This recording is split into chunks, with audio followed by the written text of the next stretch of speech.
Start. আমি আজকে আছি সুভাষ বিশ্বাসের সাথে চাকু। ও আমার একদম ছোটবেলার বন্ধু, পাশের বাড়িতেই থাকে। আমাদের বহুদিনের বন্ধুত্ব, একসাথে ছোটবেলা থেকে বেড়ে ওঠা, পড়াশোনা। তো এখন তো এখানে করিমপুরে সবাই চেনে, প্রতিষ্ঠিত ব্যবসায়ী। তো আমি ব্যবসা সম্বন্ধে অনেক ফিডব্যাক ওর কাছ থেকেই পাই।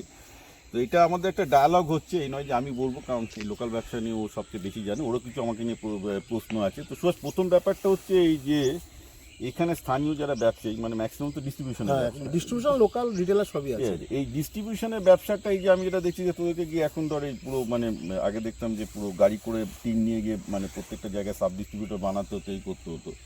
এইটা কি কোনোভাবে এখন দেখা যাচ্ছে যে কেউ ফেসবুকের মাধ্যমে, ইনস্টাগ্রামের মাধ্যমে, না এখনো সেই হিউম্যান কানেকশনে এইভাবে চলছে? না, এইখানে করিমপুরে এখন সেভাবে করে উন্নতি কিছু হয়নি। এটা সোশ্যাল মিডিয়ায় যদি আমরা আরও যেতে পারি তাহলে আমাদের ব্যবসা আরও উন্নতি করতে পারবো। এখানে রিটেলার ডিস্ট্রিবিউটার দুজনাই লাভবান হবে, কিন্তু সেইখানে আমরা এখনো যেতে পারি। আচ্ছা, আর একটা জিনিস, কালকে চায়ের টেবিলে আড্ডা দিতে গিয়ে যেটা হচ্ছিল, যে করিমপুর এটা তো পুরো কৃষি সমৃদ্ধ অঞ্চল, রাইট? এখানে তো ধান গম থেকে তো আর ইনকাম হয় না, ইনকাম হয় পাট, পান, এগুলোতে। মানে পানের তো শুনলাম সে মানে পোকা লেগে গেছে, পাটে রায় সব ইনকাম। তো এইখানে যে লোকজনের মানে কৃষিভিত্তিক ইনকামের ওঠার উপর ব্যবসার ওঠানামা অনেকটাই ডিপেন্ড করে, তাই তো? মানে পুরো কৃষিভিত্তিক ডিপেন্ড করে। এইটা কি করে কাটানো যায়? মানে এইটা তো একটা সাংঘাতিক ব্যাপার। তো এটার এগেনস্টে কি করে মানে তোরা প্ল্যান করি যে কীভাবে, মানে তাই ইনকামের আপ ডাউন করবে, এটা কী করে তোরা মানে প্ল্যান করি যে কী করে করবে? এটা ঠিক করা বলতে আমাদের কাছে সেরকম কোনো এখনো কিছু সমাধান কিছু নাই, মানে ওই মানে মানে আজকের দিনে 21 শতাব্দী এসে মোটামুটি সমাধান কোনো রাস্তা এখন মানে কৃষিতে যা উৎপাদন হবে তাই করবে। তার না, তাহলে উল্টো পাল্টা এটা বলা যেতে পারে যে এখানকার স্থানীয় কৃষিভিত্তিক উন্নতিগুলো যদি করা যায়, মানে এটা যেমন বিভিন্ন প্রজেক্ট। আমি যেটা দেখছি, অবজেক্ট সলের মালিক অ্যাকচুয়ালি মানুষদার নার্সারি করেছে। তো ঘটনাটা হচ্ছে যে পেছনে কলা ক্ষেত আছে, এই ধরনের অর্থকরী যে ফসল সেগুলো যদি বেশি করে তাহলে একমাত্র স্থানীয় জিনিস উন্নত। কারণ আমি যে দেখতে পাচ্ছি ছোটখাটো কিছু এগ্রিকালচার ইন্ডাস্ট্রি এসছে, সেগুলো তো ছোট ছোট অনেকগুলোই এসছে করিমপুর। এখন যেমন কেভেন্ডার এসছে কলার ব্যবসা নিয়ে। সবজিটা কি সবজি কিন্তু বড় মার্কেট একটা। সবজি একটা বড় কিন্তু সবজির জন্য যে তোমার যে কোল্ড সাপ্লাই চেন তো এখন এখানে আসেনি। না, কোল্ড স্টোরে এখনো করিমপুর হয়নি। কোল্ড স্টোরেজ এবং কোল্ড স্টোরেজ থেকে কোল্ড সাপ্লাই চেন তো এখনো হয়নি। কোল্ড স্টোরে একটা প্ল্যান আমরা নিয়েছি, আমরা ধনাদা নিয়েছি, দেখা যাক যদি মানে তো তাছাড়া তো কোল্ড স্টোর মানে ট্রান্সপোর্টেশন তৈরি করতে হবে। কোল্ড চেন একটা প্ল্যান নিয়েছি আমি এটা দেখছিলাম যে এখানকার যখন মানে বেসিক্যালি রিসেন্ট আমরা কোল্ড লাইনেতে একটা কোল্ড স্টোরে দেখা গিয়েছিলাম, ওখানে দেখলাম এখন ফল সবজি সব কিছুই রাখছে। দেখলাম ওটা অনিন্দা কোল্ড স্টোর। করিমপুরে কি কোল্ড স্টোরেজ করার পরিকল্পনা ভাবছেন? নিচ্ছি, এখনো সফল কিছু হয়নি, প্ল্যান নিচ্ছি আমরা।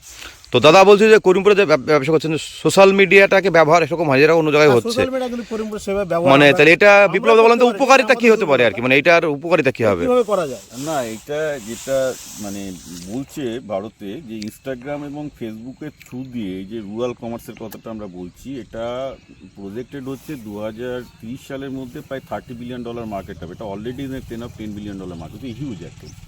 মানে শহরের লোকজন বেশি সুযোগটা নিচ্ছে, গ্রামে এটা এখনও নিতে পারছে না, উচিত আনফর্চুনেট, কারণ সবার কাছে স্মার্টফোন, ইনস্টাগ্রাম, ফেসবুক, সবাই রিল দেখছে সারাদিন।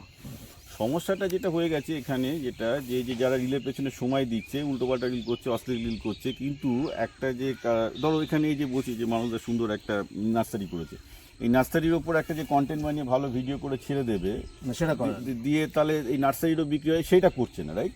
তো এটা তো কোনো ব্যাপার না। মানে আমি তো ক্যাজুয়াল ভিডিও করছি, কিন্তু ক্যাজুয়াল ভিডিও করে যে ব্যবসাটার সাথে মানুষকে কানেক্ট করানোর যে ব্যাপারটা, এই তো কন্টেন্ট ক্রিয়েটারদেরও খুব একটা ট্রেনিং নেই, যার জন্য আমি অ্যাকচুয়ালি বিজেপির এই ইয়েটাকে আমি সমর্থন করছিলাম, যে সরকার যেটা করলো যে কন্টেন্ট ক্রিয়েটার, কারণ তাহলে ওরা বুঝতে পারবে যে এটাও একটা বিজনেস, একটা টার্গেট থাকা দরকার। যে আমার টার্গেট হচ্ছে যে আমি করিমপুরে যদি কেউ পাবে যে জিওগ্রাফিক্যাল রিজনে আমি করিমপুরের ব্যবসাগুলোকে প্রমোট করবো। একটা বোধহয় মেয়ে করে, আমি দেখেছি করিমপুরের ব্যবসা করে, অনেক কত মেয়ে করে। হ্যাঁ, কিন্তু ওরা সেই ফুড ব্লগার হয়ে গেছে, গিয়ে কোথায় সিঙ্গারা, ফুড ব্লগারই বেশি, কোথায় সন্দেশ বানাচ্ছে হয়ে যাচ্ছে, কারণ লোকজন ওগুলো হয়তো বেশি খাচ্ছে না। ওটা কারণ আছে, মানে ওটা ডোপামিন ঝড়ে, তো মানে দুটো জিনিস। কিন্তু সবাই যে ব্যবসায়িক প্রতিষ্ঠান, ধরেন বস্ত্র ব্যবসায়ী প্রতিষ্ঠান, হার্ডওয়্যার ব্যবসায়ী প্রতিষ্ঠান আছে তো করিমপুরে, বড় বড় ব্যবসা আছে, তারা কিন্তু ওই যে গাড়ি করে মাইকিং যে চলছে সেই প্রমোশনে পড়ে আছে এখনো।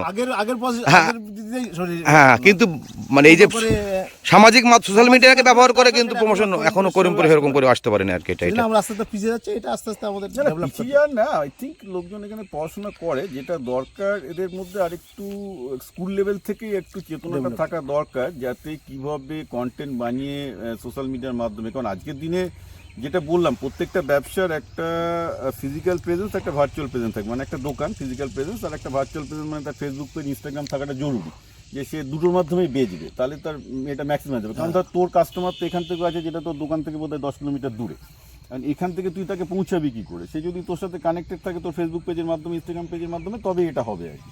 বিশেষ করে ধরো কেউ নার্সারি তৈরি করছে, এর হয়তো 50-60 কিলোমিটার রিচ হবে, আরও বেশি রিচ হবে, তাকে তো আরও বেশিভাবে কানেক্টেড থাকবে। আজকে ফেসবুকে সেই ইনস্ট্রুমেন্টগুলো সবই অ্যাভেলেবিলিটি আছে, সবই আছে, কিন্তু লোকজনকে শিখতে হবে। কিছু কিছু দোকান আস্তে আস্তে করছে, যেমন শিবকৃষ্ণ বস্ত্রালয় করছে আর কি, হ্যাঁ করছে করছে হচ্ছে, কারণ এরিয়াটা অনেকটা বড়, কিন্তু তেহট্ট এদিকে ডোমকল, এই মানুষ শুধু করিমপুরে কিনতে আসছে আর কি। হ্যাঁ, তাহলে কিন্তু তাদের রিস্কটা কিন্তু গেলে সেই মানুষ সেখানে যাবে, আর ব্যাপারটা এরকম হচ্ছে আর কি। না, এটা খুবই দরকার। ঠিক আছে, তাহলে আজকে আমরা এখানে শেষ করি।